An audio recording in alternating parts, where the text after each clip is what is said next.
दोस्तों भारत में एक तरफ काफी सारे नए वंदे भारत एक्सप्रेस हमें देखने को मिल रहे हैं और दूसरी तरफ अगस्त 2027 में पहली बुलेट ट्रेन की ट्रायल रन एक्सपेक्टेड है।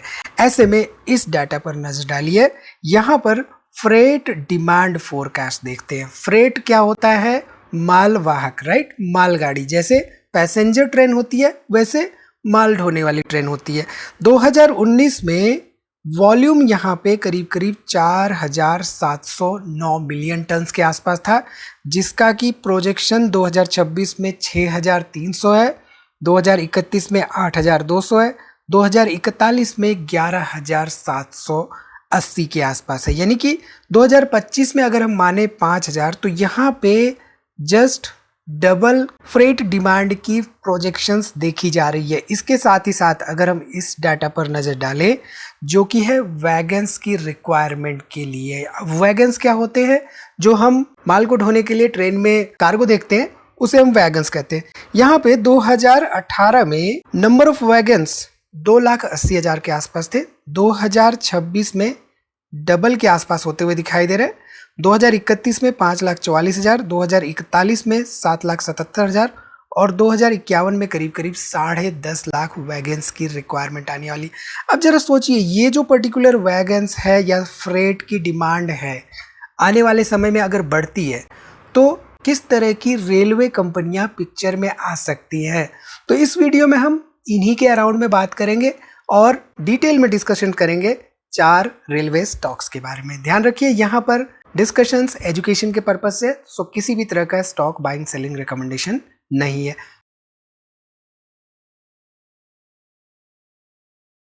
नमस्कार दोस्तों, मैं उमेश त्रिपाठी आपका स्वागत करता हूं स्टॉक फॉर रिटेल पर, स्टॉक मार्केट से जुड़ी एक नई जानकारी के साथ। तो यहाँ पर भारत की जो पहली बुलेट ट्रेन प्रोजेक्ट है मुंबई से अहमदाबाद की, इसके पार्शियल लॉन्च यानी कि ट्रायल रन की एक्सपेक्टेशन अगस्त 2027 है और इसके साथ ही साथ कंप्लीशन बाय दिसंबर 2029।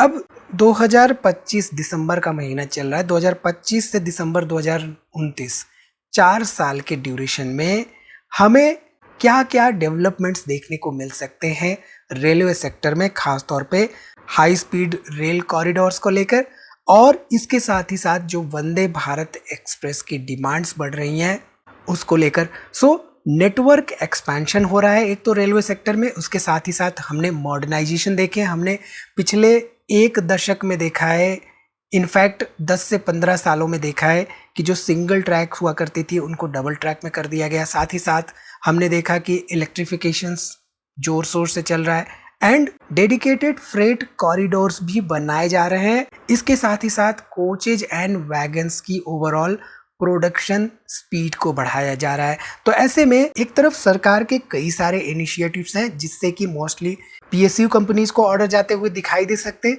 वहीं पे कुछ प्राइवेट कंपनियां भी हैं फ्रेट एंड वैगन मैन्युफैक्चरिंग में जिनको की ऑर्डर्स जाते हुए दिखाई दे सकते हैं। तो ऐसे में जब हम एनालिसिस करते हैं कंपनीज की तो वहाँ पे ऑर्डर बुक खासतौर पे रेलवे सेक्टर की कंपनियों के लिए हमारे लिए बहुत इंपॉर्टेंट हो जाता है। तो आगे हम उसके बारे में डिस्कशन करेंगे।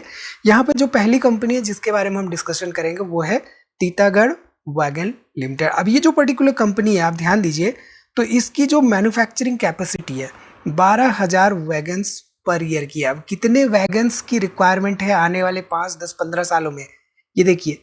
जब भी हम एनालिसिस करते हैं कंपनियों की तो हम ये देखते हैं कि उसके बिजनेस सेगमेंट में आने वाले 10-15 सालों में क्या ग्रोथ का स्कोप है। बेस्ड ऑन दैट हमारे लिए एक इनपुट होता है एनालिसिस करने के लिए, ठीक है। इसके साथ ही साथ यहाँ पे इनकी 300 कोचेज पर ईयर की मैन्युफैक्चरिंग कैपेसिटी है। इसके साथ ही साथ इनका जो मार्केट शेयर है वैगन मैन्युफैक्चरिंग में 25% का है। अब मान लीजिए 100 वैगन्स मैन्युफैक्चर करने की डिमांड आती है कहीं से भी, तो ऐसे में 25 वैगन्स इस पर्टिकुलर कंपनी के पास आने की संभावनाएं होती हैं, ठीक है। चलिए, इसके साथ ही साथ ये मैन्युफैक्चर कर रहे हैं वंदे भारत स्लीपर ट्रेन्स। अब रेलवे एक्सपेंशन के तहत कई सारे नए वंदे भारत हमें देखने को मिल रही हैं, तो यहाँ पे इनको भी वंदे भारत के प्रोजेक्ट्स मिलते हुए दिखाई दे रहे हैं। इसके साथ ही साथ यहाँ पे देखें तो BHEL के साथ इनका जो जॉइंट वेंचर है उसके तहत करीब करीब 6,300 करोड़ का ऑर्डर बुक है एज ऑन सितंबर 30th 2025। एंड जो रामकृष्ण फॉर्जिंग्स कंपनी है, रामकृष्ण फॉर्जिंग्स भी I guess publicly listed company है, राइट?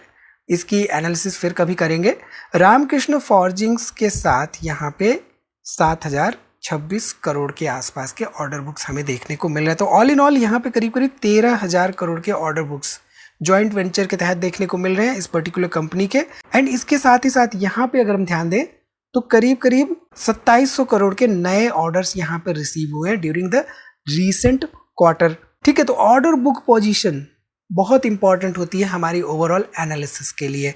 चलिए अब यहाँ पे ये समझते हैं कि जो पर्टिकुलर कंपनी है तीतागढ़ वैगन, इसके सेल्स और प्रॉफिटेबिलिटी ग्रोथ ट्रैक रिकॉर्ड कैसा रहा है पिछले 10 से 15 सालों का। तो 2024 से हम डाटा नहीं ले रहे हैं, 2014 से इनफैक्ट ले रहे हैं।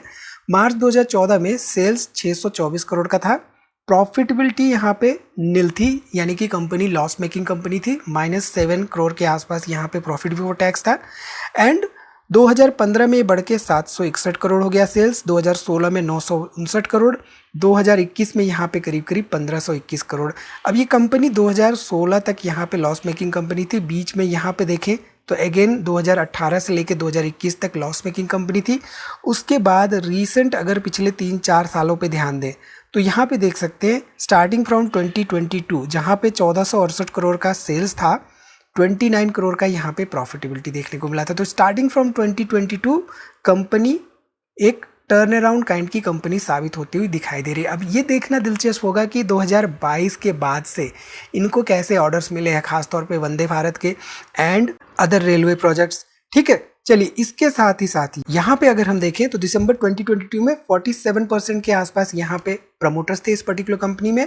एफआईआई और डीआईएस मिला के करीब करीब 12% के आसपास थे। एंड पब्लिक इन्वेस्टमेंट यहाँ पे 40% के आसपास देखने को मिल रही थी। टोटल 1 लाख के आसपास यहाँ पे शेयर होल्डर्स थे।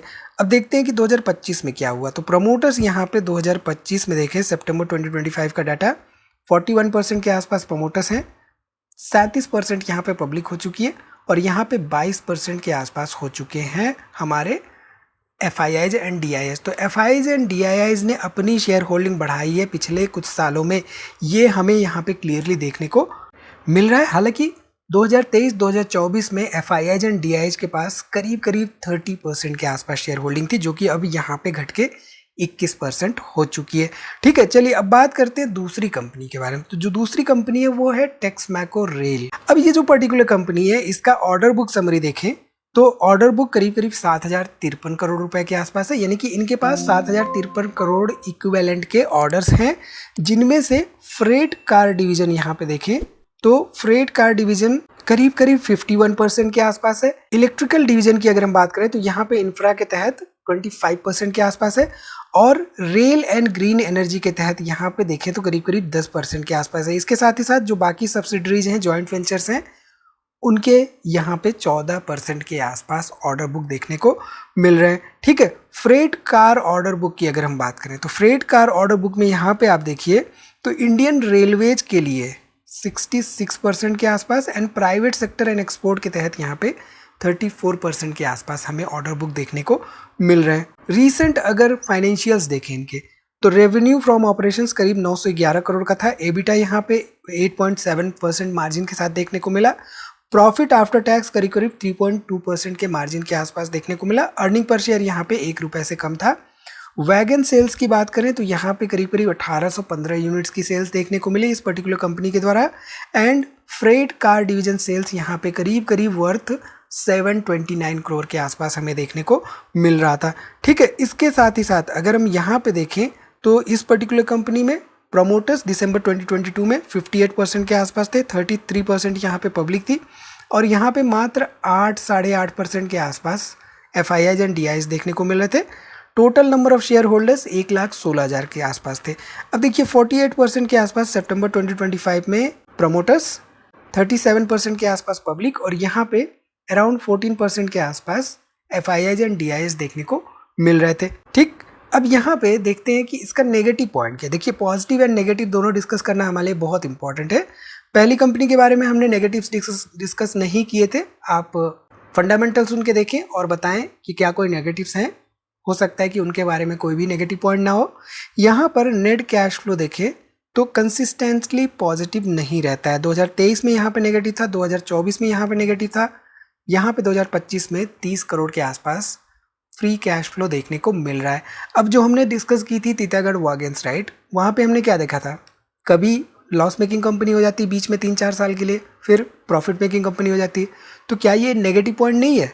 चलिए बात करते हैं अगली कंपनी के बारे में। जो तीसरी कंपनी है ये है एक PSU कंपनी, IRFC। अब IRFC जो पर्टिकुलर कंपनी है ये फाइनेंसिंग एंड लीजिंग आर्म है ओवरऑल रेलवे का। तो यहाँ पे रेलवे के लिए रोलिंग स्टॉक लीजिंग की बात हो या फंडिंग रेलवे इंफ्रास्ट्रक्चर की बात हो या फ्रेट लाइंस के लिए यहाँ पे कॉरिडोर्स जो सेटअप हो रहे हैं, हाई स्पीड ट्रेन्स की, यहाँ पे बुलेट ट्रेन्स की जो बात चल रही है, इन सभी के लिए कहीं ना कहीं से फाइनेंशियल रिक्वायरमेंट्स होगी, राइट।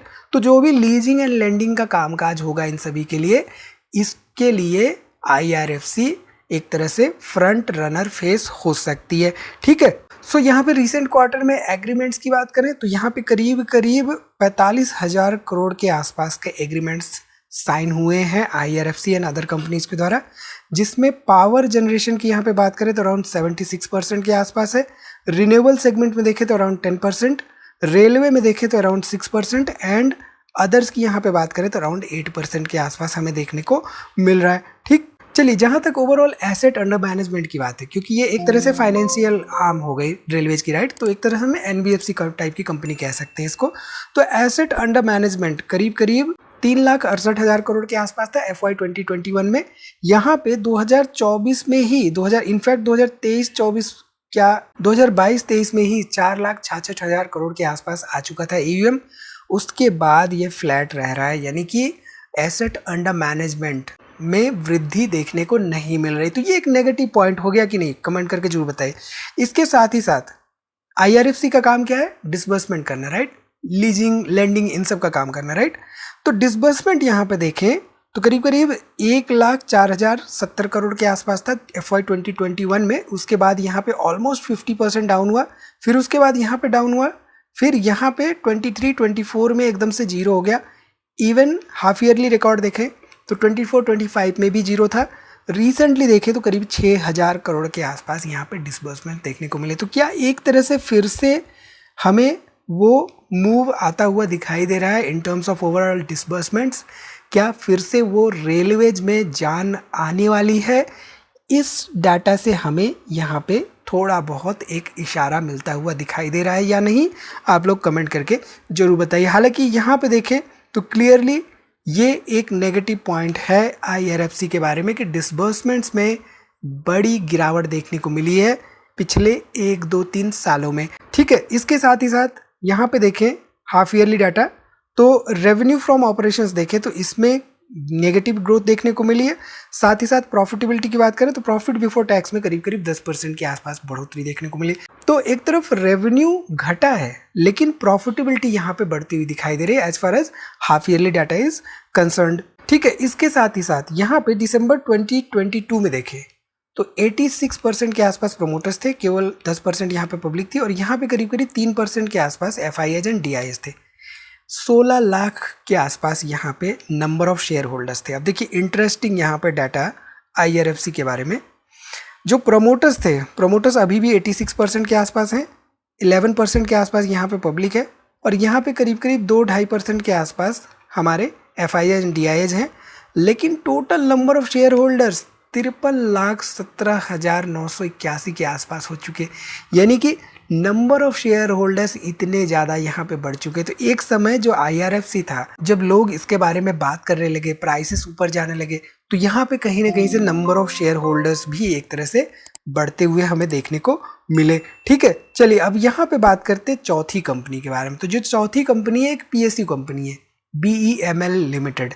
यहाँ पे देखें तो BEML के पास डिफेंस सेक्टर के कई सारे प्रोजेक्ट्स हैं, वो चाहे बुलडोजर्स हो गया, डंप ट्रक्स हो गया, मोटर गार्डर्स हो गया, ये सब मैन्युफैक्चर कर रहे हैं, यूटिलिटी व्हीकल्स मैन्युफैक्चर कर रहे हैं।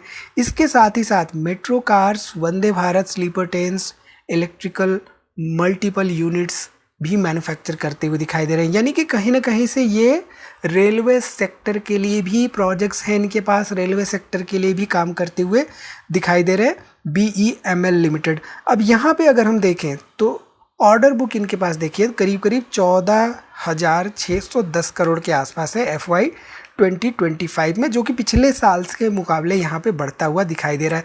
तो FY 2023 से देखें तो करीब करीब 80-90% के आसपास से ग्रोथ हो रही है ओवरऑल ऑर्डर बुक में। ठीक है, इसके साथ ही साथ रीसेंट अगर हम डेवलपमेंट्स देखें तो BEML लिमिटेड को करीब करीब 414 करोड़ वर्थ का बेंगलोर मेट्रो रेल से एक रेल प्रोजेक्ट यहाँ पे मिलता हुआ दिखाई दे रहा है। साथ ही साथ जो भारत की पहली बुलेट ट्रेन प्रोटोटाइप होगी उसकी मैन्युफैक्चरिंग यहाँ पे BEML द्वारा की जाएगी। ठीक है, सो BEML इज अ की प्लेयर, जो भारत अर्थ मूवर्स लिमिटेड है, राइट, इट्स अ की player in the India's Mumbai Ahmedabad high speed rail MAHSR जो प्रोजेक्ट है, इसमें इनकी भी भागीदारी है। तो हमने देखा था बुलेट ट्रेन्स का जो ट्रायल रन है वो अगस्त 2027 डेट निर्धारित की गई है। तो यहाँ पर BEML भी एक बड़ा प्लेयर है इस पर्टिकुलर बिजनेस सेगमेंट में। ठीक है, अब यहाँ पे BEML में देखें तो दिसंबर 2022 में 54% के आसपास प्रमोटर्स थे, 21% यहाँ पे पब्लिक थी, और यहाँ पे करीब करीब 25% के आसपास हमें FIIs एंड DIs देखने को मिले थे। टोटल 93,000 के आसपास यहाँ पे नंबर ऑफ शेयर होल्डर्स थे। अब सितंबर 2025 आते आते यहाँ पे 54% के आसपास प्रमोटर्स हैं, 21% पब्लिक है, और यहाँ पे देखें तो करीब करीब 24-25% के आसपास FIIs एंड DIs देखने को मिल रहे हैं, और number of share holders double के आसपास हो चुके हैं, 1,93,000 के आसपास हमें देखने को मिल रहे हैं। लेकिन अगेन यहाँ पे देखें तो नेट कैश फ्लो, यहाँ पे देखिए नेट कैश फ्लो कभी नेगेटिव रहता है कभी पॉजिटिव रहता है। रिसेंट डाटा के हिसाब से -160 करोड़ के आसपास यहाँ पे नेट कैश फ्लो देखने को मिल रहा है, जो कि एक नेगेटिव पॉइंट हो सकता है किसी भी पर्टिकुलर कंपनी के लिए। हालांकि negative point does not mean कि the only point which makes decisions. तो आई थिंक यहाँ से आपको काफ़ी कुछ सीखने को मिला होगा रेलवे सेक्टर के बारे में। जनरली जब भी हम बात करते हैं तो हम बात करते हैं RVNL की, हम बात करते हैं इरकॉन, राइट्स, रेलटेल, IRCTC की, बट यहाँ पे हमने थोड़ा हट के डिफरेंट वे में एक्सप्लेन किया है आने वाले रेलवेज में ग्रोथ स्कोप को लेकर। तो वीडियो को लाइक करिए, कोई भी सवाल हो तो यहाँ पे कमेंट जरूर करिए, और वीडियो को दोस्तों में शेयर करना ना भूलिए। ध्यान रखिए यहाँ पे किसी तरह का स्टॉक बाय सेलिंग रिकमेंडेशन नहीं था किसी भी पर्टिकुलर कंपनी के लिए डिस्कशंस में। तो इस वीडियो में इतना ही दोस्तों, मिलते हैं अगली वीडियो में एक नई जानकारी के साथ। तब तक आप अपना बहुत ख्याल रखिए।